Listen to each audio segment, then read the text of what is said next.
age of 40 and I'm 30 now. So naturally I get a lot of questions around how I'm going to do this and how I intend on soft retiring, as well as what that looks like. The first major thing that I'm doing is heavily investing in my pension. As of today, I have around 133k in my pension pot. Obviously this fluctuates up and down with the market movements. If we assume a 6% increase in return on my investments every year for the next 10 years, and if we assume that I continue to contribute to my pension at a rate of £1,900 per month to take me up to the age of 40, the value of my pension pot alone will be just over £500,000. Now you're probably thinking, £500,000, can't access it at 40, how does that mean you can retire then? Let's take it one step further. Let's assume for the next 15 years, I don't put another penny into that pot. I just leave it to grow and compound on its own. Let's assume that I can retire at 55, although likely it will be older than that. I would have just over £1.3 million to live off in my full-blown retirement. That means I've got 15 to say 20 years to plug that gap and support myself with an income. I'm safe in the knowledge that I've got a big sum of money that's working for me whilst I do nothing. I'm just letting time in the market work its magic, letting compound interest compound on these figures. The 1.3 million is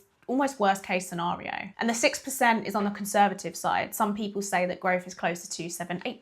So herein bridges the gap with soft retiring at 40 and that age where I fully retire at 55, 57, give or take. So how am I going to supplement that income in that period from when I turn 40? One of the biggest things I'm going to do is look to increase my income. I spent years trying to reduce expenditure and budget. But honestly, the way to retire early and to build up a wedge is to invest, but also increase your income. I'm investing time now outside of my 9 to 5, learning higher value skills that I can charge for, leaning into this content creation as a side hustle. And it's tiring, and I intend on using every penny that I make towards achieving that goal. The answer is I don't exactly know what soft retiring looks like, but what I do understand is that it means I'm giving myself some form of financial freedom to have more autonomy and choice over when and where and how I work. So if you're interested in seeing if I do it in 10 years time and soft retire by 40, follow along for the journey.